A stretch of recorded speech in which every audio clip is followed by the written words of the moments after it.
How low can they go? Or will the Orange and Blue surprise Oil Country against the red-hot Washington squad? We get you set for the Oilers and the Capitals right here on the Oil Stream pregame show. Hi, everybody. Good afternoon. Hope you're enjoying your Friday. Tom Gazzola, YouTube Trev, and Dustin Nielsen. Stick around. Thanks just for a little bit. Just Why for not? A little bit, yeah. You hopped on the post-game show the other night. You were fire. Like, you're like, I'll do 10 minutes. And then Iwanek was like, he did like 24 minutes. But it was, I couldn't stop you. You were just ripping. And so I was like, well, let's have a little bit of continuation here. It's been a hectic morning here at EST, and it's going to be an interesting and fun afternoon. It's setting up to be good. I see the former commish putting together the viewing party that we're going to be streaming live. So you can watch along as you watch the Oilers game. YouTube Trev will be here, Dusty, myself, Lieutenant Eric, Troy's here. Glue Guy's coming back. EST Glue Guy's coming back, so it's going to be great. Joaquin Gage filling in for Matty Cassian this morning, or this pregame show, I should say, and then Cass will be good to go in the afternoon for postgame. And that's what's kind of weird about this. Like, I was looking at the schedule, I'm like, all right, game Friday night, Washington, and I was like, oh no, 1 o'clock. Yeah, it's strange, isn't it? And then even talking to Trev, I was like, hey, Trev, this is what we're going to do for the pregame show. And he goes, are we doing an hour and a half? Because the game starts at 1. I was like, damn it, I thought it was at 1:30. So it's just a fluid, ongoing type of thing. So we'll set you up for this Oilers-Caps game. Everton, 3-game losing streak. Have not won on this Eastern Conference road trip. Concluded tonight. This afternoon. Have not beat a good team all year. Have not beaten a playoff team all year. 5-12-1 is the Oilers' record, and the Caps 10-4-2. 5-game heater, and not going well for the Edmonton Oilers, and this is stacking up against them. The Oilers have 1 win in their last 6 visits to Washington as well. So as we tend to do, we encourage you to get into the nasty chat if you're watching on YouTube. Thank you. If you're listening on your way somewhere on the road, going for lunch maybe, coming back from lunch, if you went to an early lunch, maybe you're having a what is it called? Like a liquid diet, liquid lunch? Ooh. Some people might be having a liquid lunch. I had like liquid brunch with that Caesar, Mott's Clamato a little bit earlier. Yes. It was good. And you're tuning in on the audio stream or via TuneIn. We appreciate it. 780-218-9999 if you want to text us. Question of the night. How much faith do you have left in the Oilers turning this season around? I'll throw it to you, Dusty, because you're in here for a little bit. I know that we are, like, I rip them quite often post-game and on the morning show. They deserve it. But I still feel like there's a team in there that can get to the playoffs. And it seems like not mathematically impossible. What's the chances? Like 40% or something like that? Yeah. Like, if there was ever a team that was going to, from a talent perspective, put it together to get past that American Thanksgiving out curse. Yeah. And it seems like, every year there's 1 or 2 teams that can do it. I still think, and I know they're not close right now, but I still think they fit the bill. They've done a lot of things that I think are absolutely ridiculous so far this season. Yeah. But I still, and maybe this is, somebody said today, Dusty, you're always half glass empty guy. And I'm like, first of all, right now it's impossible to be anything more than glass half empty guy. Look how the season started. Yeah. But I still think that there's a chance there. I think they can get on a 10 of 12 heater and put themselves back into being in the conversation to be in the conversation. So I guess, I don't think that, but I will say this quickly. Have you got to line? You haven't done the lineup yet, right? You'll get to the lineup. Okay. Nope. So I will savor that. But yeah, I still think there's a little bit of hope. They're 10 points back of the Kraken with 3 games in hand on Seattle. They'll play Seattle 2 more times, and they've beaten Seattle. I can't believe we're saying that. Imagine only making the playoffs the because you take advantage of Seattle. You gotta win. You gotta win games against some good teams. They haven't done that yet. It's unbelievable. It's American Thanksgiving, the Friday after, and they have not beaten what we would classify as a good hockey team yet. Which, if you'd have told me at the beginning of the year, and by no means am I a homer by any stretch, but I said you're delusional. Of course they're going to have a decent start. Of course they're going to at least have beaten a good team by this point of the year. This is the most insane start that I've ever seen for a team that's been dubbed a contender. Yeah. It's like Peter Griffin falling down the stairs every time because Lois put the new cleaning agent on the stairs. All right, 780-218-9999 and the nasty chat. This text from Froma69 says, so you're telling me there's a chance. Yeah, not a great one, but I suppose. Joaquin Gage is also standing by. We'll catch up with him. He will be in for Cass on Game Changers. Question of the day. I had it as question of the night. How much faith do you have left in the Oilers turning this around? Here we go. Starting lineups. This is what we're anticipating for the Oilers. Tony Brar from Oilers TV put this out a few minutes ago. McDavid with Nugent Hopkins and Hyman. Draisaitl centering Kane and Brown. Ryan McLeod between Fogle and Ryan. James Hamlin centering Matthias Janmark and Adam Ernie. And when I looked at you, it said Ernie is in. And you're like, for Gagne. And I said, yes. You go, that's great. Yeah, well, good. I just like this is the one thing I wanted to say before we slide. I'll get out here for Gager. I don't like the fact that Sam Gagne's not in the lineup. And Knobloch's been scratching him. Yeah, I don't understand. Like, what does anybody else in that bottom six really bring you that Sam Gagne doesn't? Honestly. Like, the bottom six is a bunch of non-factors. So I don't know why. When was Gagne in the top line? Was that when Knobloch started? Was that his first game? No, it was before. It was Woodcroft. The last couple of games. The last couple of games of Woodcroft. Yeah. Like, I don't understand. Like, at least Gagne will bring some fire to the bottom six. Matthias Janmark is not going to do that. Is Matthias Janmark a better hockey player than Gagne? Yes, he is. Yeah. But he's not going to do that. You know, Ryan McLeod is not going to do that. Hey, he's on a 2-game point streak. Yeah. Well, stop it. Like Eric's laughing. Congratulations, man. Me as a 20-year-old scored more often than McLeod has in the last 6 months. Like it's ridiculous, but he's not going to bring any fire into the bottom six. I don't know why a team that is absolutely desperate for some sort of leadership would keep one of the guys who might have a sniff of it out of the lineup. Like, I don't understand. Like, since Sam Gagne has been here, he hasn't played a lot, but have we pointed to a spot where, like, boy, Gagne blew that coverage defensively? Not really. No, exactly. Yeah. So why is that guy not in the lineup? It doesn't make any sense to me. Well said. That's my thoughts on that. No, that's what I have to say about that. We'll wrap up starting lineups, and then we'll get your final thoughts on what you anticipate tonight or this afternoon, and then Gager will slide in for Game Changers. So on defense for the Oilers, Nurse with Ceci, Ekholm with Bouchard, Kulak with Desharnais. That means out for tonight is Broberg and Gagne now, and then Dylan Holloway's on the IR with a lower body issue. For the Caps, this is what we're anticipating. Dylan Strome between Alex Ovechkin and Tom Wilson. Connor McMichael with Anthony Mantha and TJ Oshie. Hendrix Lapierre between Sonny Milano and Alexi Protas. Nick Dowd with Beck Malenstein and Nicholas Aube-Kubel. On defense for the Caps, Rasmus Sandin with John Carlson. Joel Edmondson with Nick Jensen. Alexander Alexiev with TVR, as you called him. Yes. Trevor Van Riemsdyk. Trevor Van Riemsdyk. Out for the Caps, Kuznetsov, who is not good to go. So there you go. Starting goalies, Stuart Skinner, the 25-year-old, gets the nod for Edmonton, 4-7-1 record, 366 goals against average, 865 save percentage in 13 games this season, 0-2 mark with a 409 GA, 901 save percentage, 2 games against Washington in his career. 33-year-old Darcy Kemper expected to get the nod for the Caps, 4-3-2 record, 304 GA, 892 save percentage in 9 games this season. Versus the Oilers, Kemper's pretty damn good. 10-2-4, 220 goals against average, 926 save percentage with 1 clean sheet, as they say, in 16 games against Edmonton in his career. Some thoughts for you before you... I think they win. And it's not just because we've got a plus 500 exclusive parlay over at Coolbet, which includes McDavid 2 points, Draisaitl goal, Bouchard point. They have to win. At some point. Like, if you can't come back from this road trip where we all said, let's go out, let's see them go out and save the season.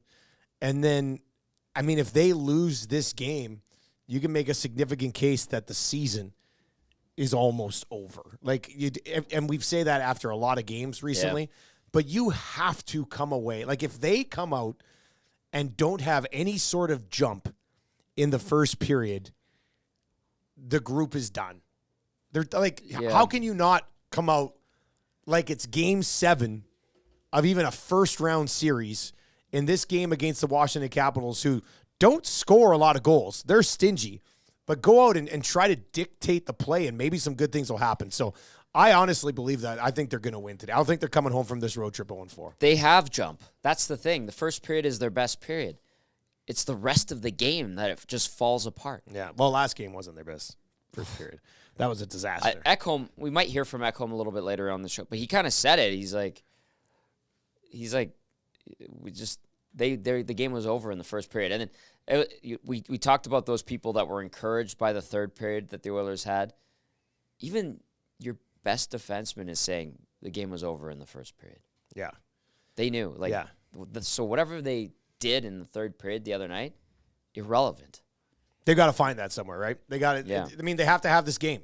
It's that simple. And all they have to do is win one, and then the whole city's gonna be like, they're back, baby. They're back, and they baby. might not be back, but you gotta get one on this trip, man. You just as a group of guys, how can they not go in there let's go out and get a bloody game? I think that they've lost faith in themselves, to be honest with you. Well, I mean, when was it? Was it right before Woodcroft, or was it when Woodcroft was fired? Remember the comments in the room where Nuge was like, I don't think it's a confidence thing. And then that same availability, Draisaitl was like, oh, there's a lot of guys in here who don't have confidence right now. And I remember that. I'm like, this is weird. One guy's saying that it's not a confidence issue. The other guy says that there's some confidence issues in the room right now. So we'll see where it comes out. But, I mean, if they have any hope of trying to get their season back on track, you have to go win this game. And even if they win this game, there could still be some trades coming down the pipe here, or at least maybe one. But if they lose this game, man, it's straight up. There has to be a trade before Sunday. It's as simple as that. They got to do something. Yeah, they're working on something. Thanks for having me, buddy. Thank you, Dusty. Enjoy the rest of the show from the watch party area, and I'll be joining you shortly there. Looking forward to it, my man. That's going to be really neat. How are you feeling about Owanek? Well, let's see how the rest of the day goes. Okay. I mean, it hasn't been a great day for Matty Owanek so far. It hasn't. We'll see how it plays out. Hasn't. All right, thanks, Dusty. Say hi to Gager for me. There he is. Let's bring in Joaquin Gage, our game analyst, stepping in for Matty Cassian on the pregame show. Hello, Gager. How you doing, pal? I'm good, buddy. Sorry I can't make it down there for the watch party. I have real work to do. Oh, yeah, I know you do. So does Cass, and so does Belzy, but I appreciate you stepping up. Belzy's more mustache maintenance. That thing takes a lot of work. We all saw what it looked like. He looks like the Black Burt Reynolds right now. It's disgusting, and poor Lindsay. Oh, but, I think Lindsay it's good. Made it pretty clear how she felt about it, and he's out of spite kind of keeping it, I think. So I think every significant other, when I do that too, when he was telling that, I was listening to that story of, you're shaving, and you go, hey, you know what? Let's leave. And you walk downstairs, and the look on your wife or your partner at that point is like, what is on your face? That is ridiculous. And so, but, after about, 4 to 5 months, they start getting used to it. God bless them for putting up with that. All right, Joaquin, I threw out the question of the day to our listeners and viewers, 780-218-9999, and Nasty Chat. I'm going to go take a look. I see Nasty Chat's going strong. I love the people keeping on the here, and the boos for Owanek, and the here's for solidarity. So good. Question of the day. How much faith do you have left in the Oilers turning this season around? Joaquin, what would you say? Gosh, that's tough because it's still quite early. I know it's on a game to game basis here, Tommy. But I was just listening to what Dusty said. I've always had a thing about 25 games. 25 games into a regular season, you really start to know of what type of team you have, and I know that kind of coincides with that American Thanksgiving time, but are the Oilers good enough to get out of this? I still yes, I still think there's enough good players on this team to start playing at a level which is way more competitive than where they are right now. But saying that, we're all at a loss. Everyone I talk to from all over the city, the people ask me what's wrong, and I really, I don't know, but it's everything. And I've Craig Button, and I've completely ripped off Craig Button with this, but he has a blueprint for successful teams, and it's the duo, it's the Norris caliber defenseman, and the goalie that's talked about possibly of winning a Vezina, right? Mm-hmm. And Not a lot of teams the have Norris that. Trophy, yeah, like if you look at all the Stanley Cup winners, it's arguably they have that, right? Like, Yeah.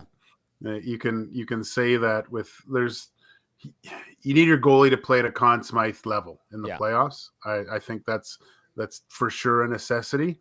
But you look at the Oilers with that blueprint, the duo's not doing it.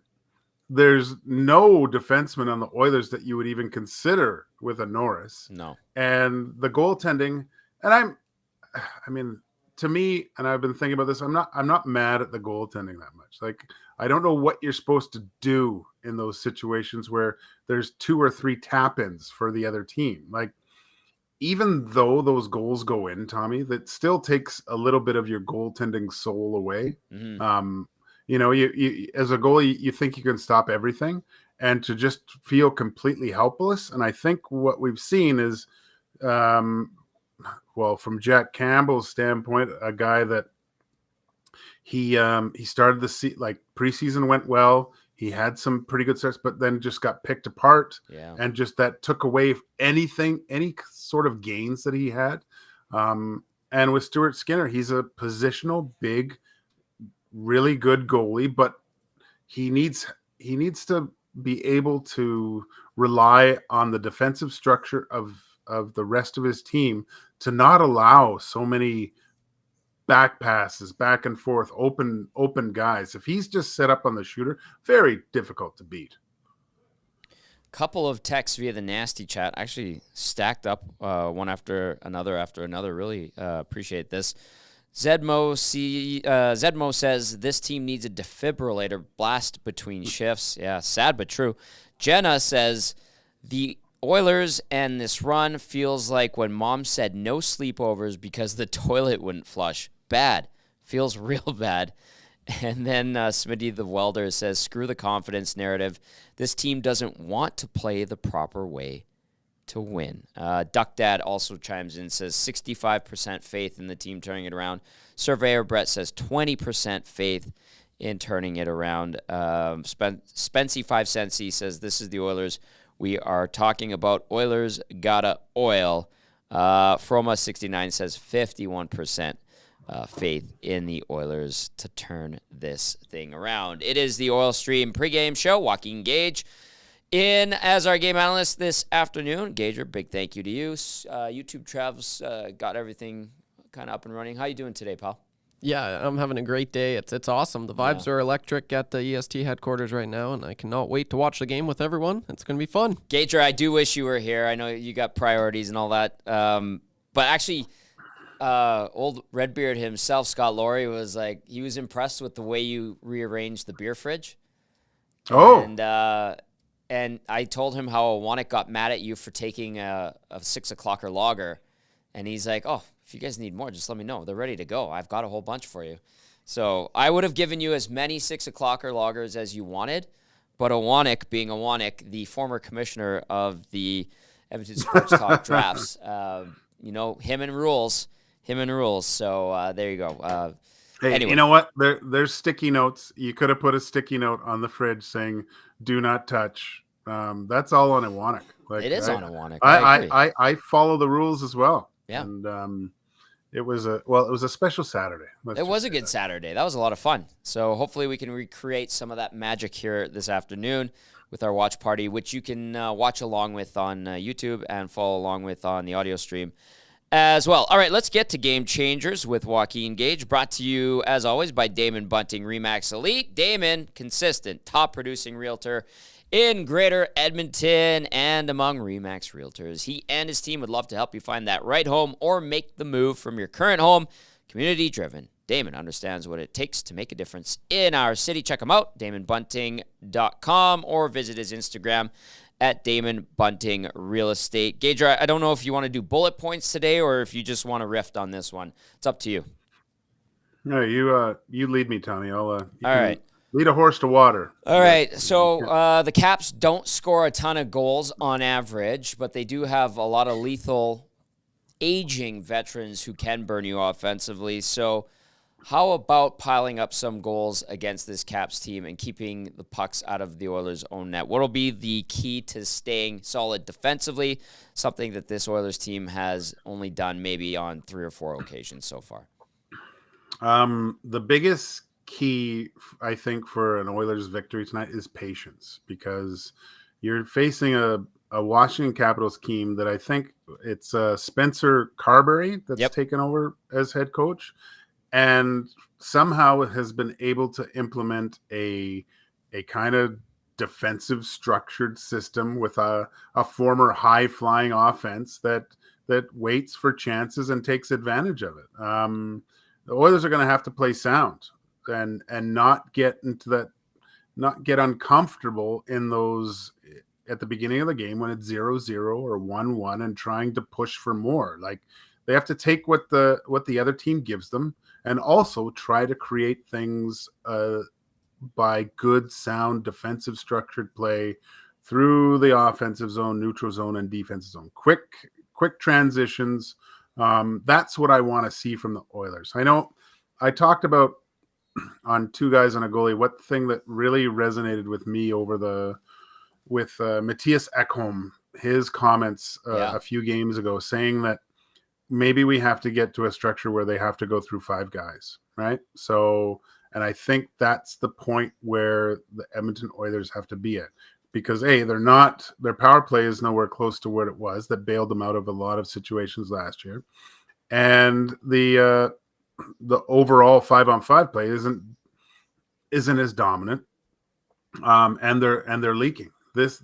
Everyone has to have the same mindset. Make them go through everybody. Stay above the puck. They're quick enough, fast enough to be able to do things like almost a counterpuncher in boxing, Tommy. Right. Like just waiting for those things and then just attack. And I know Dusty hates the third period. I wasn't a huge fan of the third period, and everyone's saying how great it was, but you got to remember, you did dominate something to a feather in the cap, so to speak, into the next game, and know that you dominated for a period. Hopefully that type of desire, intensity, that's what it's going to take to win a hockey game for you, because, I mean, there's just too many things that seem to not be going well for the Oilers right now. Yeah. When you talk about defending in layers, the Oilers have done it this year, Gager. They did it in Seattle in that 4-1 win. It was the last win and game for Jay Woodcroft, but they were defending where they were on the right side of the puck. They were above their men where they needed to be, and I was like, oh, there it is. They can do that. Maybe this is a watershed moment where they can feel good about their defensive game. Then they played a decent one the next Monday against the Islanders, and then that next Seattle game, it was just like, oh, there's the mistakes again. And they, thankfully, if you're an Oilers fan, were able to climb their way out of a 4-1 or 4-1 deficit where they won and Kane scored the hat trick. Yeah. So, well, that's why I say patience, Tommy. Yeah. That's like, you got to be comfortable in those high stress situations where it is 0-0. It is 1-1. One mistake can make the difference. You have to be comfortable in your structure throughout all 3 zones, and be able to take advantage of any mistakes the other team plays. I think that's the kind of, they can't just be going out there thinking, I'm going to go score a goal every single shift. Like Ekholm said, you have to be comfortable with, it being a low scoring game, and we're going to play solid. We're not going to give up anything. But if the opportunity does arise for us to take a chance and score, it's got to be 95 and above percent. No, not 30, 70%. They got to make sure that it's closest to 100% when they do make chances to get the puck and go the other way. The Caps, by the way, if you're wondering, their goals for per game is 29th in the league at 2.56. They allow 2.69 per game. So, yeah, that's going to patience, like Gager was saying, because it could be a frustrating game if they make you wait and wait and wait. So you got to make sure you don't crack from an Oilers standpoint. All right, it's Game Changers with Joaquin Gage here on the Oil Stream pregame show. Gager, how about Stuart Skinner this afternoon? What do you anticipate from him? How does he have a bounce back? I'm seeing a lot of people in the nasty chat saying Pickard over Skinner. How do you feel about that sentiment? Well, rough game, but then again, looking at the goals, the only one I really fault him on is the fourth one. So, look, he's got it. It was weird because it seemed like everything was coming back for him with that 3-game winning streak there and getting things back together, and then just falling apart. And like I said, those goals there's nothing you could do. You gotta be able to push those aside and have another reset. I like putting them back in to an extent. I do like it because I don't think it was a terrible outing. But let's face it, Tommy, he's got to have the ability to take goals away from the other team, right? There's going to be situations where he has to be the best player on the ice, and to help his team. Like I've always found that a goalie, there might be 3-4 times in a season where you win a game by yourself, right? Like there's not that many of them. This afternoon is a time for Stuart Skinner just to have an unconscious game where it's just he's lights out and maybe they squeak one out. That'd be good to see for sure. It is Game Changers. Joaquin Gage in for Matty Cassian this afternoon. Lots of texts coming in. I'm going to get to those in a little bit. 780-218-9999 or via the nasty chat if you're watching on YouTube. Oilers in Caps this afternoon. Just about 40 minutes to puck drop down in the U.S. Capitol. Speaking of which, it's American Thanksgiving, Joaquin. It's like to those that haven't experienced it in the U.S., it's like Christmas. It's that big down there, and it's obviously a weekend where everybody's off, so we're seeing these early start times for games. We know historically, in general, the Oilers don't fare that well in matinee games, and they're kind of rolling into this situation with a primed-up Caps club that has 8-1-1 in its last 10, 5 straight wins. Edmonton's only got 1 win in its last 6 visits to Washington. How do you go about, or what do you think is the right mindset in a situation like this where your routine is thrown off, you're not playing particularly well, and you've got a team that's red hot right now that you're going to face? Well, for Stuart Skinner, make sure your skates are sharpened. Oh, boy. And Darnell Nurse put a helmet on for warm-up. Yeah. It's the first steps into this. But actually, Tommy, I think their record in afternoon games last year wasn't too bad. Yes, right? and that's, but historically the franchise isn't historically great. The franchise has been good. yeah. But look, there's no excuse, right? Like the nice thing about the length of the schedule is you get a second chance of redemption a lot, right? So they're professionals. After the Carolina game, put it away. Mm-hmm. You think about it for half an hour. The total focus should have been on this game. From all accounts, there was a pretty hard practice. Looking forward to this one without the pregame skate. Look, they can't afford to have that as an excuse. That's it. I mean, if I was in that situation as a player, and I could, for most of the teammates that I had, it would be like, oh my gosh, I got to get playing again and get to another game as fast as possible. This actually, I think, helps the Oilers that it's even earlier to get to that next game and have a chance at having a better outing than you did the previous game. There's no excuse for this, Tommy. They have to have a full 60-minute effort from player 1 to player 20. Enough's enough. With player 1 to player 20 in that comment, Ernie in for Gagne. What do you think about that? And Broberg is out. Desharnais remains in. Yeah, I'd rather have Gagne in the lineup just because I think he's more of a utility knife where if he has the ability to moonlight in the top two. I don't think Ernie does, right? He is kind of the energy guy, try to get things going in that the lower part of the lineup. But yeah, I just think in this case, having a guy that's played over 1,000 games in the NHL, to have those kind of things that you can say in the dressing room in between periods. When Gagne speaks, I guarantee everyone's listening. Yeah. Yeah, and that includes Connor and Leon. This is a guy that's played a lot and been quite successful. And he's a highly skilled guy that also has quite a high sandpaper level too, right? Like he's Yep. going to compete every single shift, and I think sometimes having a guy like that, almost, I don't know if we talked about it, maybe it was Dusty, but like that Matt Hendricks kind of Yeah. little Hendo was a essence. beast. Yeah. Yeah, that Hendo essence, so to speak, where that guy just gives it all every single time.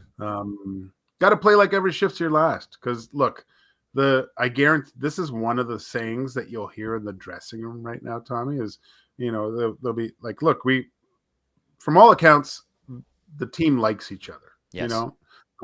And if you like playing here and you like the situation you're in, if we keep going like this, there's going to be monumental changes to everything. So if to keep it the status quo and keep things like comfortable, you're going to have to start stringing together some wins.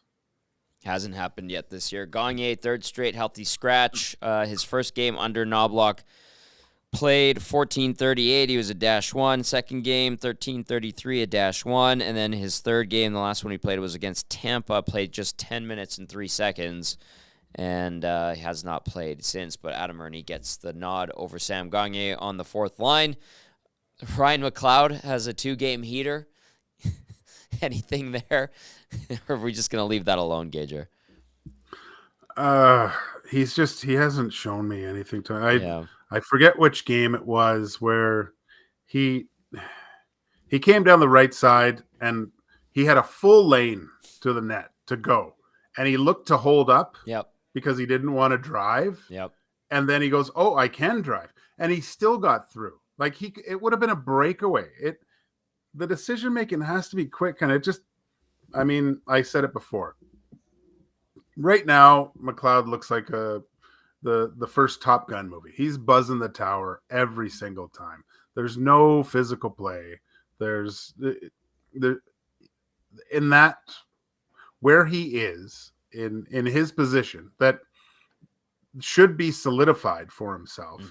A third line kind of center has to have a physical element to his game, or it doesn't make sense.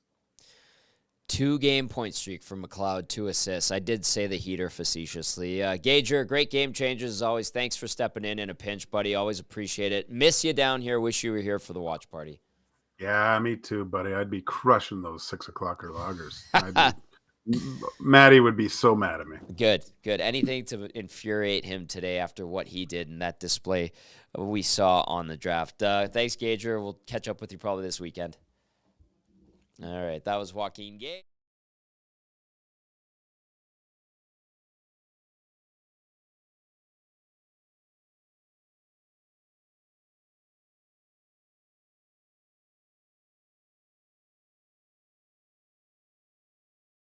Text 780-218-9999 or via the nasty chat. The question of the day: how much faith do you have left in the Oilers turning this season around? They are 5-12-1 in 18 games this season. Just desolate. Brad from Crossfield says, "My faith is low, unfortunately. Their soul is crushed. You can just tell. It's going to take a large confidence boost to shake things up. I will go 30%. Scalding Gord, good to meet you today. Scalding Gord says Oilers will win 2-1 in regulation. Derek Ryan and Cody Ceci score. That may be as extreme of a prediction that could ever happen. Hashtag no puppet. This one says Bush has a bullet in the offensive zone, but he's Mr. Magoo, skating in circles in the Oilers zone. Yep. And then this one from Hampton Steve says, the Oilers are playing one of their better games of the year in the afternoon when a large portion of the fan base can't watch live. Would be peak Oilers. Yeah, that's a good point, Hampton Steve. That is a good point. YouTube Trev, should we get to some audio and video? What do you say, Mark? Yeah, I think we should get to some audio. Fresh stuff. Let's go to the Yeah, you want to hear Knobloch this afternoon. He spoke at 11:45 our time, 1:45 Eastern. Here is Chris Knobloch heading into today's Washington-Edmonton game. 6 defense, 12 forwards. So Adam's going to be going in, and Broberg is not playing. For these stretches you've been coaching this team, like, how do you kind of ride the waves of this and kind of realize that this team is on track eventually to kind of get some goals in? And Yeah, no, it's just a matter of time when this team finds its groove and continues or gets to play the way it should be. Obviously there's a lot of things going on, and there's a lot of frustration, and expectations are high. But I saw a lot of promising things, and we just got to make sure that we able to do it for 60 minutes. Tell me about Tell me the difference between being a hockey coach and instilling systems play and things, the X's and O's, and when it's a time like this and you got to kind of put your team in the couch a little bit and build up their confidence and work on their mental game. What's the difference? It's a little bit tricky on how you handle the players and how you handle the team as a whole. But when the team's going through a slump, one thing is sometimes a new voice, having a new coach sometimes helps. But also with the coach handling stretches where players aren't playing very well, that's where it's a delicate touch where a coach who knows a player knows how to handle them, knows what that player needs. And, right now I'm obviously relying on my staff a lot in my past experience. But the more I get to know the players, the more I can hopefully address their needs.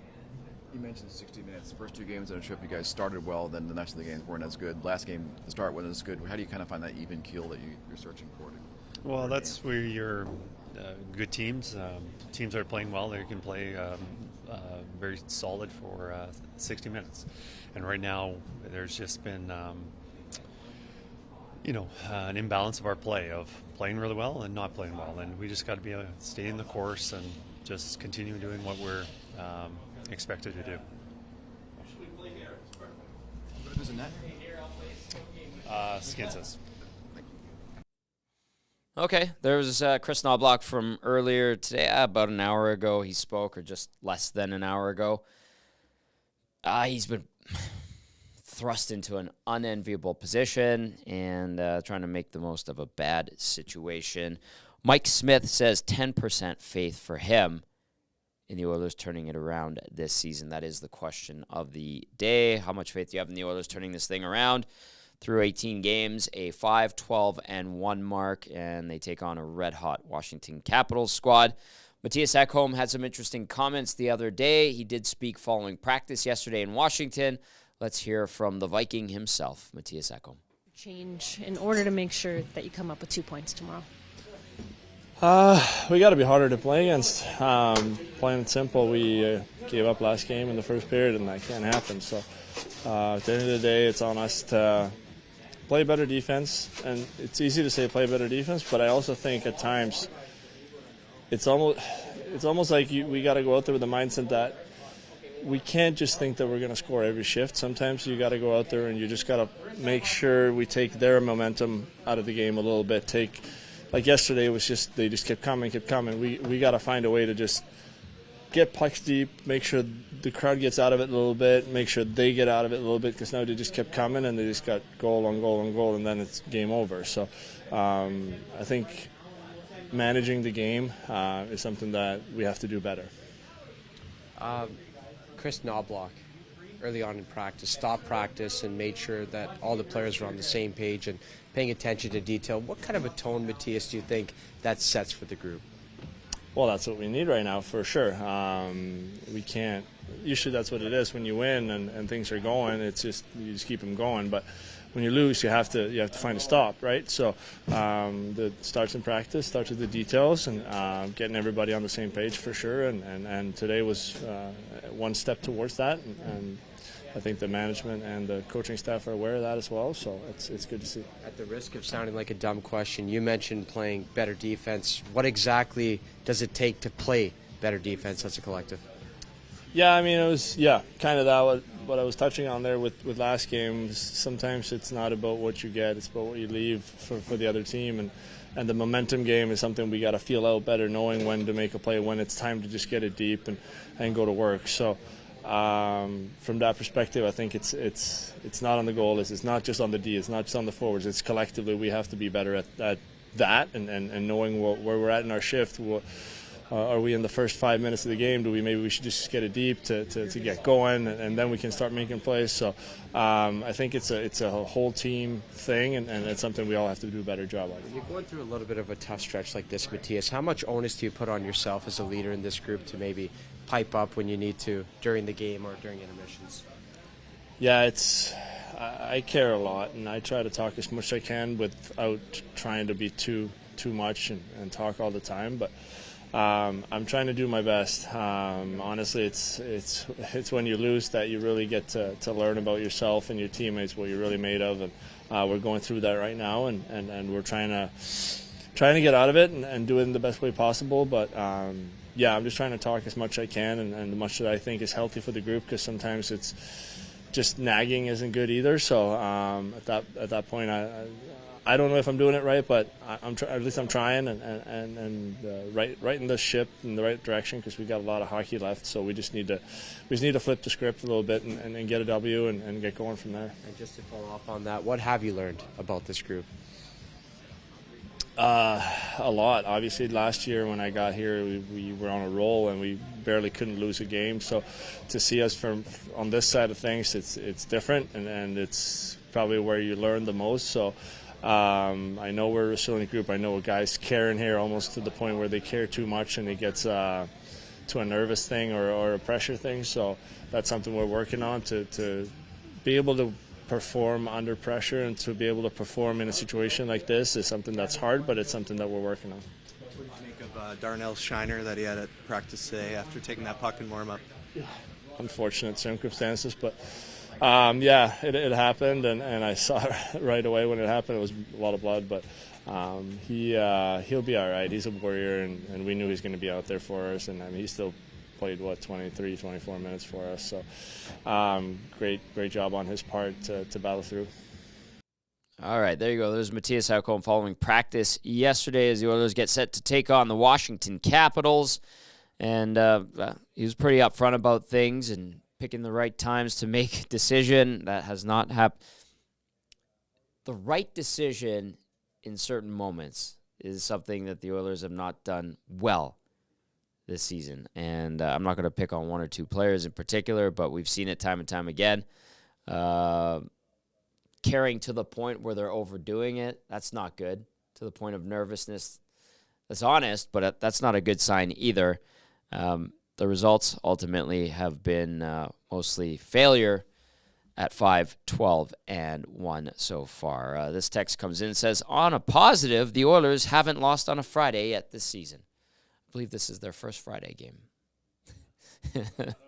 They haven't played a Friday game.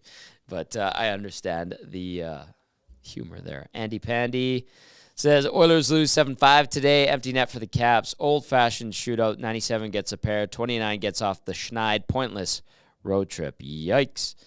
780-218-9999 or via the nasty chat. Tango says, how about we just worry about getting win number 6 before we worry about win number 38? Jacob says the Oilers are going to lose this one. Let's be real. Then they will get in bad panic trade from Holland right before he retires. Oof. Yeah, it's been ugly. It's been ugly. All right, let's go to the flip side here and into the Caps room, and let's hear from head coach of the Washington Capitals, Spencer Carberry. Yeah, Kuzi will go back into the lineup. Lappy will come out. Do you have a general philosophy about when a guy goes out with an illness or something and a guy replaces him, plays pretty well? How do you kind of handle that as a coach? I think it's specific to the situation and the players involved in it. This circumstance was just Kuzi needing a few extra days. He's been sick a couple times over the last couple weeks and missed a significant amount of practice time. So we felt like to get him as close to 100% as we could, to give him a couple extra days to get back and ready. And once he was at that point, he would obviously go back in the lineup. Who's your goalie? Chucky will start tonight. I want to ask you, as far as sometimes the first game after a long road trip could be a challenge, is the last game before a lengthy road trip, is there an emphasis to lock in and focus against an Oilers team which will be pretty hungry themselves? I completely agree. I think it's a dangerous situation for our group, just with us going on the road tonight and leaving tonight, Thanksgiving yesterday, going out west to California.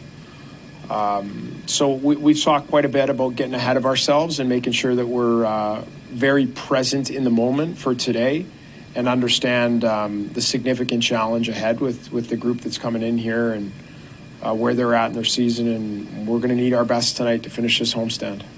Is still out of the mix? Yeah, he will not play tonight. He's getting closer. He's right there. I think would probably expect him to play in San Jose. Any hard matches against McDavid today? Yeah, we'll look for certain things. I wouldn't say that there's going to be something that is an every time over the boards thing, but we're cognizant of it and know at home we'll have that luxury of being able to, as long as it's not on an icing, be able to choose which way we go with it. Yeah, you guys have heard me in the past. Like I think obviously you need to pay close attention to that matchup and who's playing against them. But we also need to find scenarios to put our best people in good situations so that they can be effective as well. And so that's where that balance comes in for me of, game planning against some world-class players, but also being able to put our players in positions to have success to their skill set.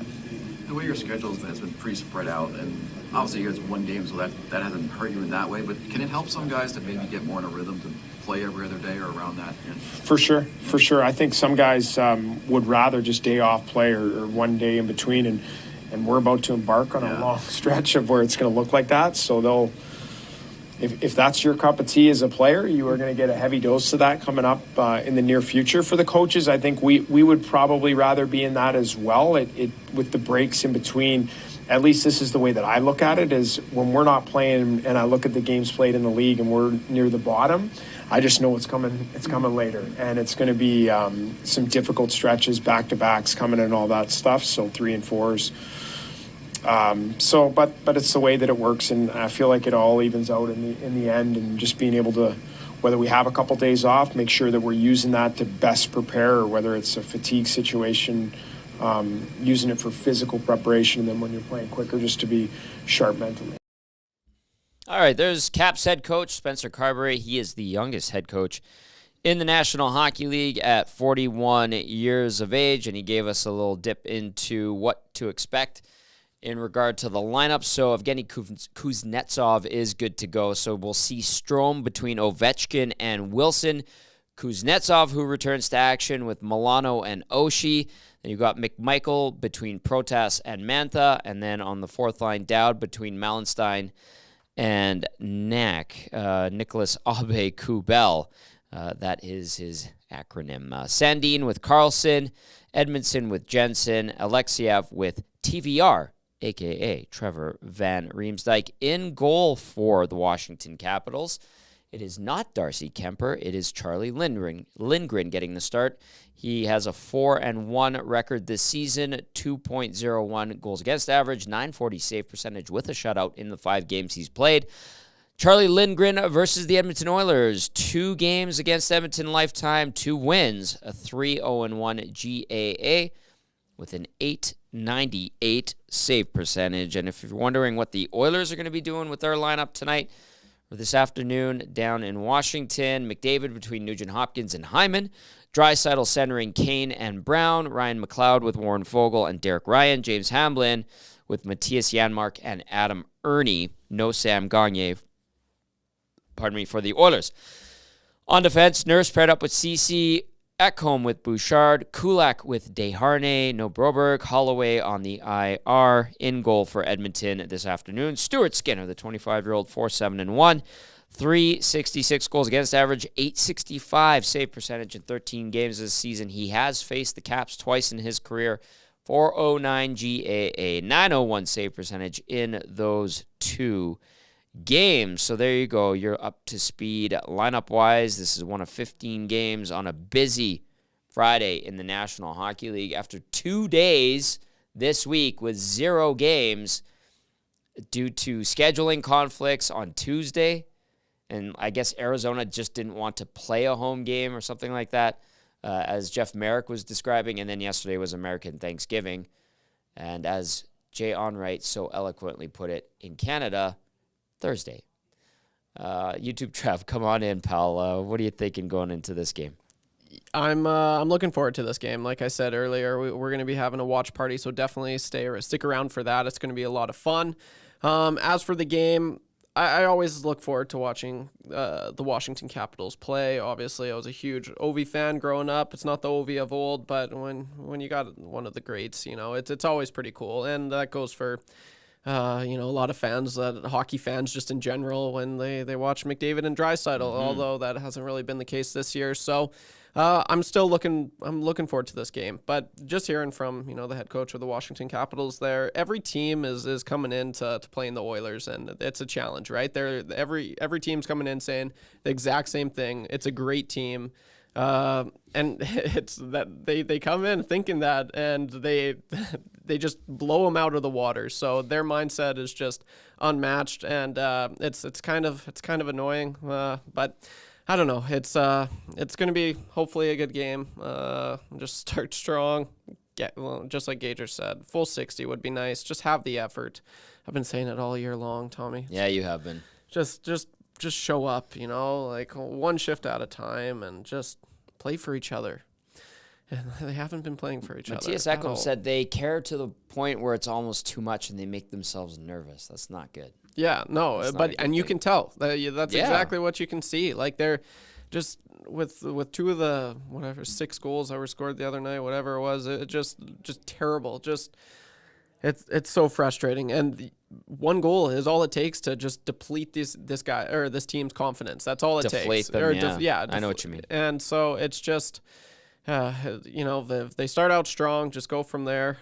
Just play some defense and cover. Man, it's not that hard. So, well, I imagine it is hard. Who am I? What do I know?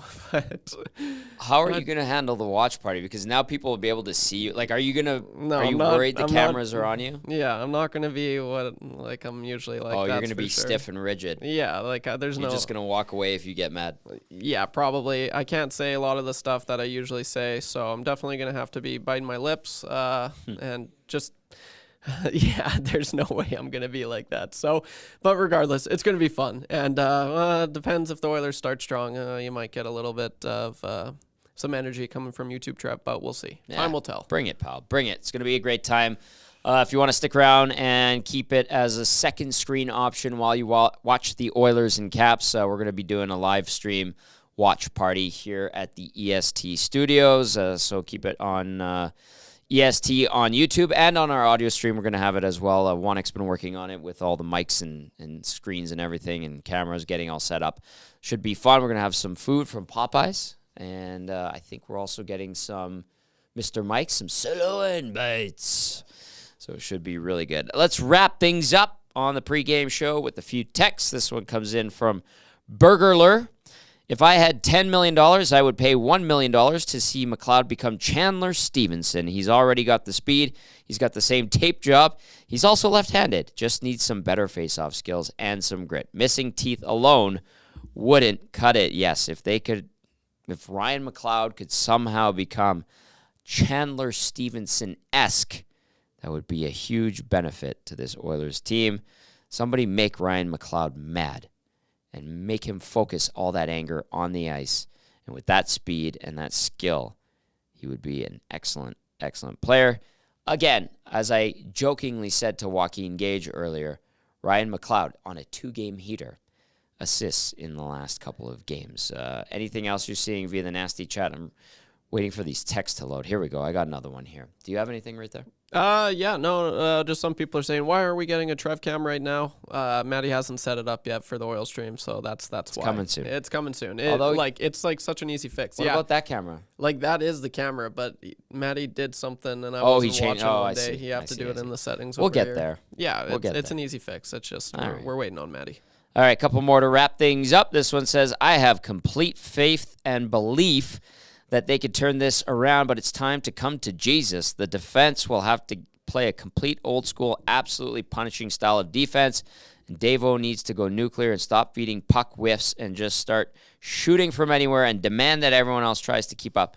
0 shifts off. If I were Davo, I would be losing my cake on anyone that took a shift off right now. Davo, of course, referencing Connor McDavid. This text from Norman at Combine. We'll wrap it with this one. Looking good, Tom. Good to see you have calmed down from the draft. Ha. Go Oilers. Norman at Combine. Hashtag solidarity. Yes, that was a lot of fun during the draft. I hope you guys enjoyed it. It seemed like it. The amount of text that came in was insane, and there was drama. Lots of drama. This has been an interesting Friday here at EST with the early start to the game, the draft, EST Glue Guy on his way back. And then, of course, we're going to have the watch party coming up right here on Edmonton Sports Talk, where you can listen along to us as we discuss the Oilers game as it happens. So a screen-and-screen type of experience or a second screen experience. We're giving it a shot. If it doesn't work out, fine. At least we tried it. You can watch on YouTube, and you can listen via the TuneIn app or on our audio stream. So the Oilers and the Caps, the Oilers in search of their 6th victory of the season, while the Caps search for a 6th consecutive victory as they are on a nice heater, 8-1-1 in the last 10, 9-1-1 in the last 11. The Oilers just 1 win in Washington in their last 6 visits. Let's see how it goes. It's an afternoon matinee matchup. American Thanksgiving weekend. Who knows? Maybe the Oilers save some fireworks for this one. That does it for the Oil Stream pregame show. Big thank you to Dusty Nielsen and Joaquin Gage, as well as YouTube Trev for putting in some work this afternoon, and to all of you for watching and listening. We appreciate you. Keep it locked on EST. The watch party coming up next. As you watch the Oilers game, you can watch along or listen along with us. For YouTube Trev, Joaquin Gage, and Dustin Nielsen, I'm Tom Gazzola saying ciao for now.